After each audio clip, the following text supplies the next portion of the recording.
The year is 1587. Over 100 English colonists arrive on Roanoke Island off the coast of what will become North Carolina. They are families with children, craftsmen, farmers, and soldiers. Their mission is to establish the first permanent English settlement in the New World. They build homes, plant crops, and begin their new lives in a land they barely understand. Their leader, the governor, must return to England for supplies, promising to come back quickly. But when he finally returns 3 years later, he finds the entire colony abandoned. No bodies. No graves. No signs of struggle. Just empty houses and one mysterious word carved into a wooden post. Croatoan. What happened to these 115 people remains one of America's greatest unsolved mysteries. Welcome to Empire Archives, where history's greatest mysteries come to light. Real stories. Shocking truths. Let's dive in. The colonists who arrived in 1587 were not the first English attempt at settlement in this region. A previous military expedition had failed, and relations with local native tribes were already tense. But these new settlers were different.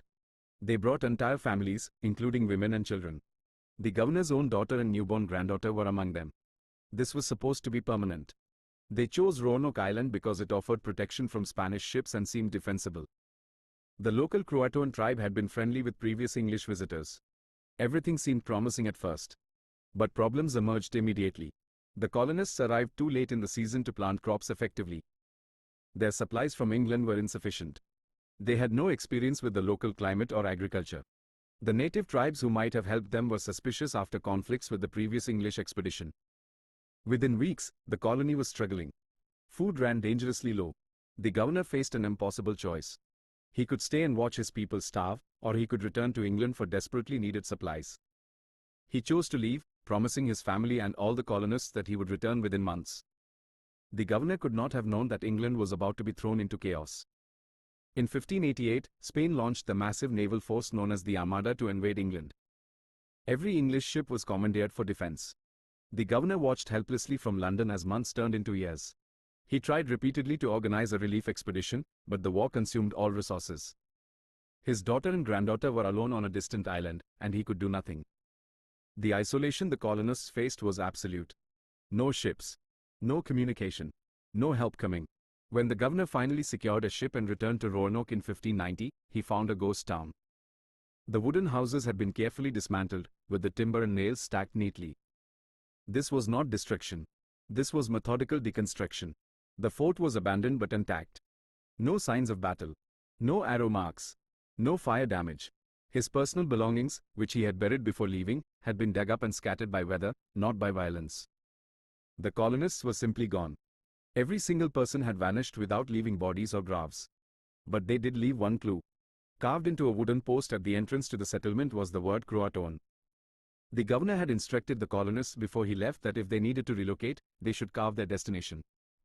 If they were in danger, they should also carve a cross. There was no cross. This meant they had not been under attack when they left. Croatoan was the name of a nearby island, home to a friendly native tribe. The governor desperately wanted to sail to Croatoan Island immediately to find his family. But a massive storm struck. His crew, already frightened by the mysterious abandonment, refused to risk their lives. They forced the ship to return to England. The governor never returned to America. He died never knowing what happened to his daughter and granddaughter. For centuries, the fate of the lost colony remained a complete mystery. Historians proposed countless theories. Perhaps they were killed by hostile tribes, though no evidence of violence existed. Perhaps they tried to sail back to England and drowned at sea, though no boats were missing. Perhaps they starved, though where were the bodies? The mystery deepened in the 1600s when English explorers reported meeting native tribes with members who had grey eyes and light hair, extremely unusual for indigenous Americans.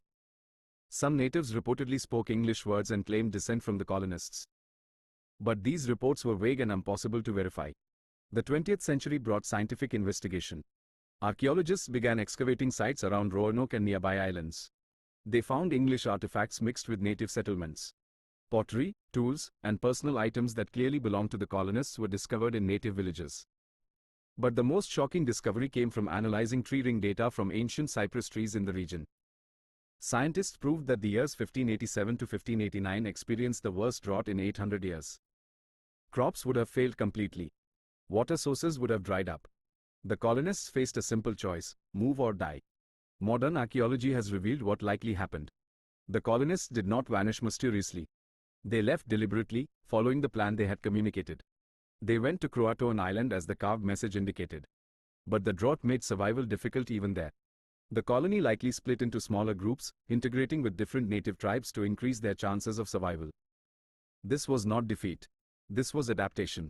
The English colonists slowly adopted native clothing, language, and customs. Within a generation, they would have been indistinguishable from the tribes that sheltered them. Recent DNA studies have provided stunning confirmation. Genetic analysis of modern residents in the region, particularly among the Lumbee tribe, shows clear markers of European ancestry dating to the late 1500s. The descendants of the lost colony are still here. They did not vanish. They became part of the land they came to settle. The mystery that captivated historians for 400 years has a simple answer. The colonists survived by becoming American in a way the English government never intended. But this raises a troubling question. Why was the truth hidden? Some historians believe the English government deliberately promoted the mystery rather than admit their colonists had abandoned English culture to survive. Acknowledging that English settlers chose to live as natives would have undermined colonial propaganda that portrayed English civilization as superior. It was more useful to maintain a romantic mystery of disappearance than to admit the complex truth of cultural integration and survival. A hidden map from the era, discovered with modern imaging technology, shows a secret symbol covered by a patch of paper. When removed, the patch reveals a fort symbol at a location 50 miles inland from Roanoke. Archaeological digs at this exact location have uncovered English artifacts mixed with native materials, suggesting at least some colonists established a settlement there. The map had been deliberately altered, hiding where the colonists actually went. Someone wanted this secret kept. The real tragedy of Roanoke is not that the colonists died. They did not. The tragedy is that the governor never knew his family survived. He spent the rest of his life believing they had perished, when in reality his granddaughter likely grew up, married, and had children who carry her bloodline today. Thousands of Americans can potentially trace their ancestry to the lost colony. They are not lost. They are here.